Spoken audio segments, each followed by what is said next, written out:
Hello everyone, welcome back to a online solution. मैं हूं अशफाक। तो आज इस वीडियो में हम लोग पढ़ने वाले हैं साइंस का बहुत ही इंपॉर्टेंट सब्जेक्टिव क्वेश्चन। और इस वीडियो में हम आपको बताएंगे फिजिक्स का कुछ 2 क्वेश्चन फिजिक्स का एंड 2 क्वेश्चन आपका बायो का बताने वाले हैं और 2 क्वेश्चन जो है केमिस्ट्री का। बहुत ही लाजवाब सवाल है। तो इन 6 सवालों को सब्जेक्टिव को आपको याद करना है और अगर आपको याद नहीं है तो नोट करके याद कर लीजिएगा, ठीक है ना, बिकॉज बहुत ही इंपॉर्टेंट सवाल बन जाता है। एज ए मॉडल सेट में जो सवाल दिया हुआ है, जो क्वेश्चन बैंक में जो सवाल दिया उसी के अकॉर्डिंग मैंने यहाँ पे सवाल को अरेंज किया। तो चलिए स्टार्ट करते हैं। सवाल हिंदी और इंग्लिश दोनों मीडियम में। आप जिस मीडियम से भी हो डोंट वरी, आपके लिए बेनिफिट होने वाला है। तो आप अगर पहली बार आ रहे हैं तो चैनल को सब्सक्राइब कर लीजिएगा, बेल आइकन को प्रेस कीजिएगा ताकि जब भी वीडियो डालूंगा आपके पास नोटिफिकेशन जाएगा, ठीक है ना।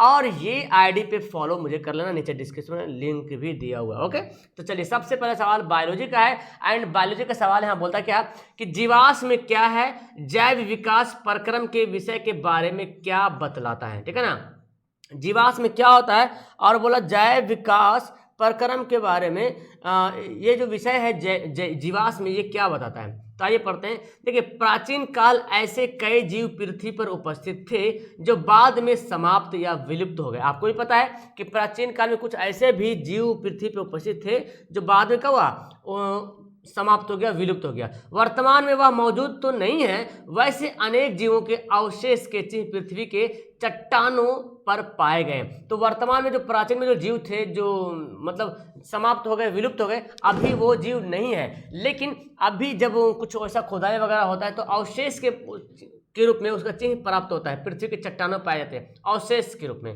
ठीक है ना। पत्थरों पर ऐसे जीवों के चिन्हों को जीवाश्म कहते हैं। यानी कि पृथ्वी पे या तो पत्थर पे जीवों के चिन्ह पाया था कि पता चलता कि हाँ पहले ऐसा ऐसा जीव हुआ करता था जो दब के मर गया है या समाप्त हो गया। तो पत्थरों पर या किसी भी चट्टानों पर ऐसे जो जीव है जो समाप्त हो गए पहले, उनका जो निशान पाया जा रहा है, जो चिन्ह पाया जा रहा है, उन्हीं को क्या बोलेंगे, जीवाश्म कहते हैं।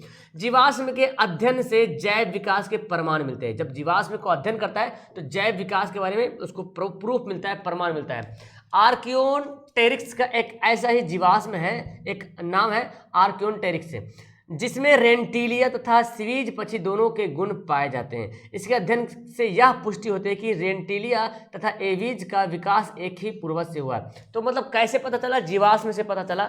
तो एक जीवाश्म के नाम बताया कि आर्कियोटेरिक्स, ठीक है। इसके अंदर 2 जीव बताए गए, रेंटिलिया और सीवीज। तो इस जीवाश्म से अध्ययन पता चला कि इन दोनों का जो विकास है एक ही समय में हुआ है, एक ही पूर्वज का है, ठीक है ना। तो ये है जीवाश्म और जैव विकास प्रक्रम के विषय में क्या बतलाता है, तो ये हमारे पास नॉलेज मिलता है। इसका इंग्लिश में यहाँ पे ट्रांसलेट किया हुआ है, तो इंग्लिश वाले प्यारे स्टूडेंट इसको देख लो और इसको छाप लो, ओके, और याद करने की कोशिश करो, ओके। डोंट वरी कि क्वेश्चन एग्जाम में आएगा कि नहीं आएगा, इससे कोई मतलब नहीं है, लेकिन सवाल बहुत इंपॉर्टेंट, टाइम बहुत कम है, ओके। कहा नहीं जा सकता कौन सा सवाल आएगा, बिकॉज यहाँ पे इंपॉर्टेंट है। अगला जो बायोलॉजी का सवाल है वो रक्त क्या है, इसके संगठन का कार्य के संगठन का वर्णन कार्य बताएंगे, है ना।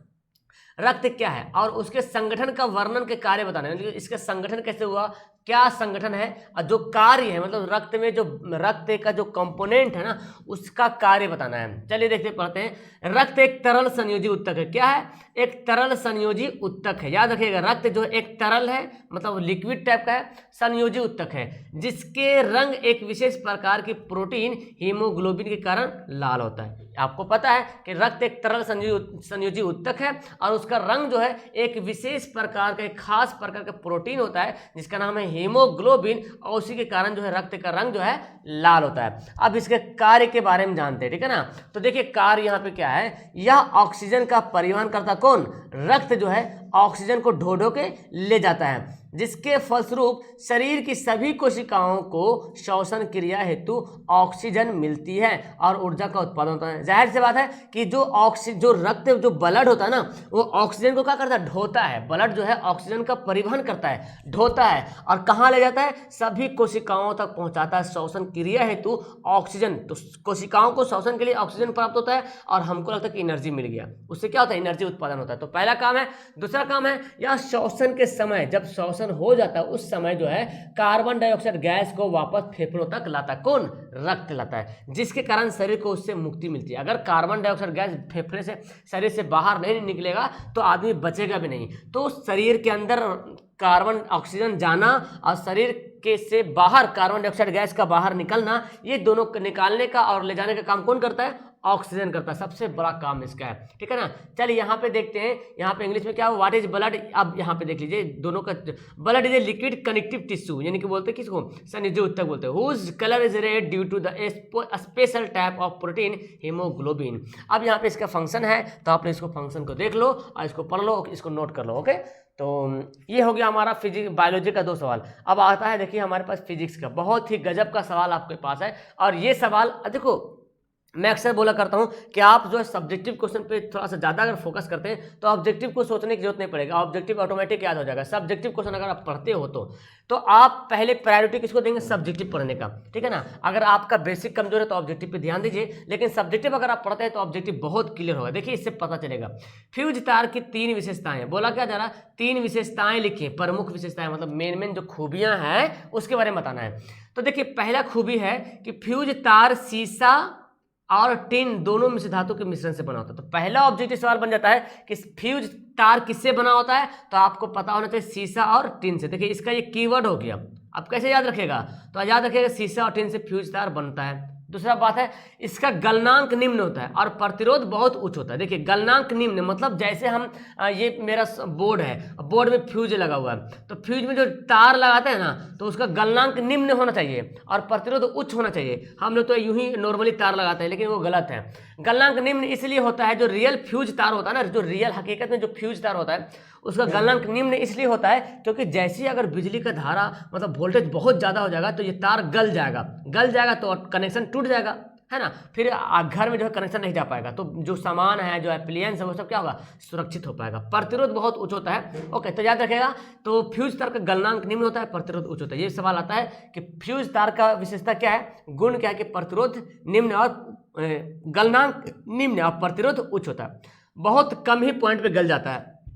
आगे फ्यूज तार को हमेशा घर के विद्युत परिपथ में कहाँ लगाता है? श्रेणी क्रम में। ये भी याद रखेगा, श्रेणी क्रम में फ्यूज तार को हम लोग जोड़ते हैं। अब यहाँ पे इसका इंग्लिश में आ गया, right 3 main characteristics of a fuse wire. देखिए fuse wire is made of mixture of both lead and tin. Okay, it has low melting point and high resistance, and the fuse wires is always connected in series with the line in the electrical circuit of the home. तो बहुत easy है, इसको याद कर लो English वाले बच्चे। आगे पढ़ते हैं। अब यहाँ पे देखिए अगला फिजिक्स का सवाल है, विद्युत मोटर में विभक्त वलय की क्या भूमिका है? बहुत इंपॉर्टेंट है, विद्युत मोटर में विभक्त वलय की क्या भूमिका है। अब पढ़ते हैं हम लोग। देखिए विभक्त वलय का उपयोग जो है कुंडली में विद्युत के दिशा को परिवर्तित करने के लिए किया जाता है। अब आपको पता चल गया कि जो विद्युत मोटर में क्या होता है? विभक्त वलय होता है। ये भी सवाल बनता है कि विभक्त वलय किसमें होता है ना। आप जानेंगे विभक्त वलय होता है, इसको इंग्लिश में बोलते हैं डिवाइडिंग रूल, डिवाइडिंग रिंग बोलते हैं। कितना अच्छा नाम इंग्लिश में, हिंदी थोड़ा टेढ़ा का नाम लग रहा है, विभक्त वलय मुंह पे नहीं बैठ रहा,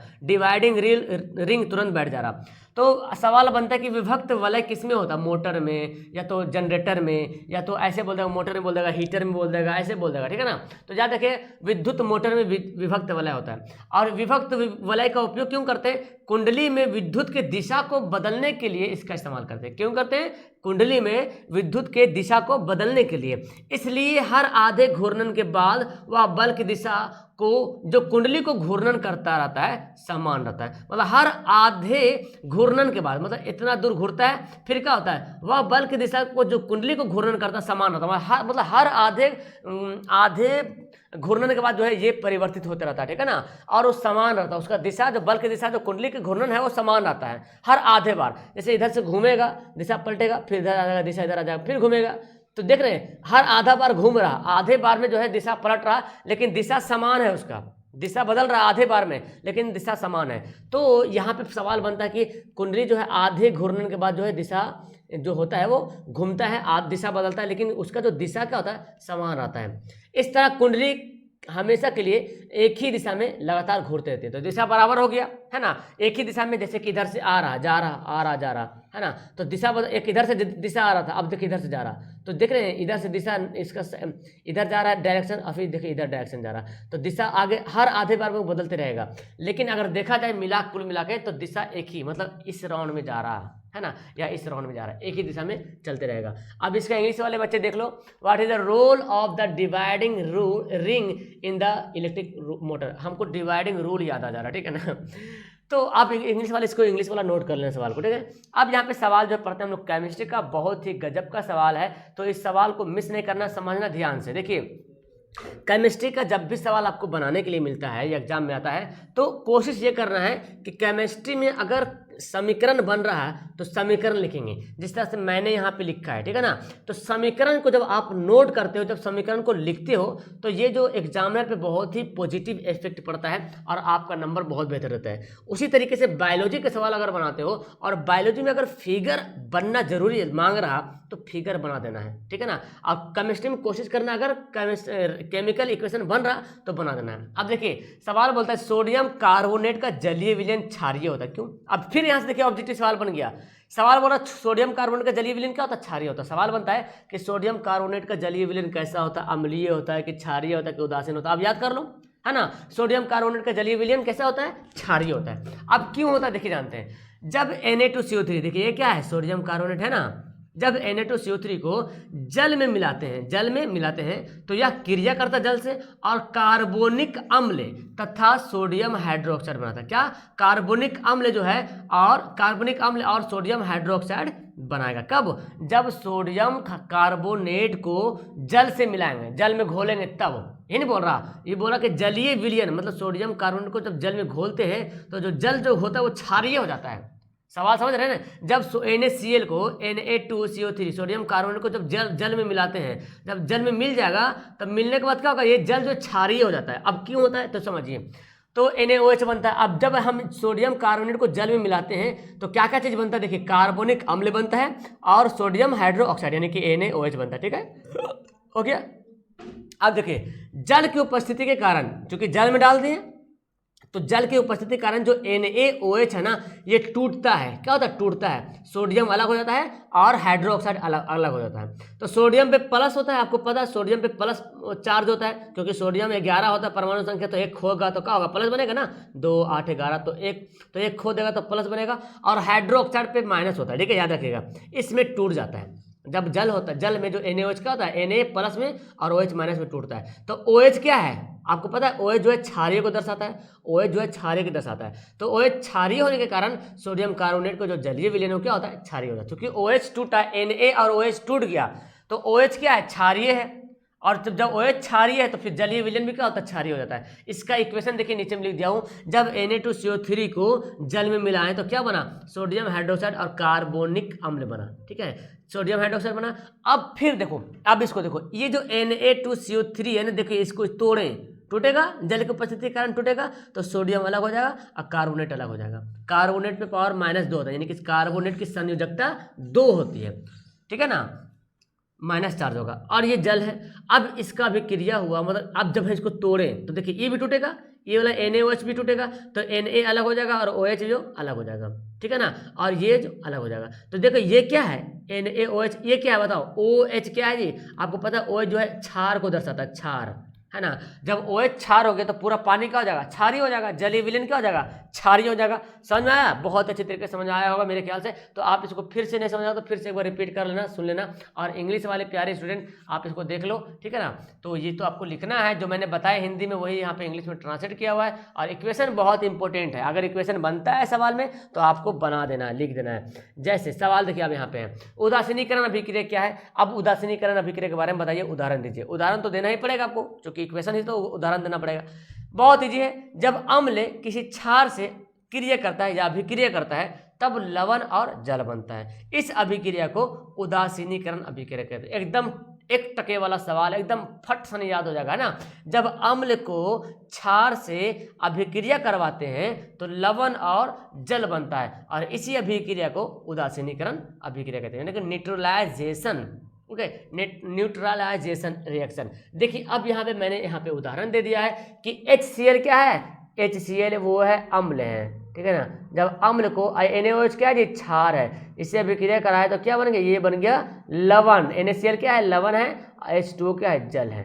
देख रहे हैं ना। तो अम्ल को क्षार से अभिक्रिया कराए तो लवण और क्या बना, जल बना। इसी अभिक्रिया को बोलेंगे उदासीनीकरण अभिक्रिया। उम्मीद है ये 6 सवाल आपको बहुत ही हेल्पफुल किया होगा। तो इस तरह से मैं जब भी क्लास लाऊंगा तो कोशिश करूंगा कि सारा मिक्स रहे ताकि आप लोग को ज़्यादा बेहतर हो। तो आप मुझे कमेंट करके बताएंगे सबसे पहले कि आपको इसमें से कितना सवाल का जवाब आपको याद था, और अगर याद नहीं है तो आप भी कभी कॉपी में नोट कर लो, ओके, और याद कर लो, ठीक है ना, बिकॉज बहुत इंपॉर्टेंट सवाल। अब आप मन में ये मत रखना सर याद कर लेंगे, पता नहीं आएगा कि नहीं आएगा, ये सब गलत बातें हैं। आप याद करो, नॉलेज लो, क्योंकि ये सब सवाल इंपॉर्टेंट है, आया हुआ सवाल है, ठीक है ना। डोंट वरी, इसी तरीके से मैं आपके सामने रूबरू होते रहूंगा। आप लोग अपना प्यार बरसाते रहें। पहली बार आए तो चैनल को सब्सक्राइब कर लें, एंड वीडियो को लाइक तो हमेशा करते हैं, तो इस बार भी लाइक करें। मिलते हैं नेक्स्ट वीडियो में, तब तक के लिए टाटा बाय बाय, खुदा हाफिज, ओके।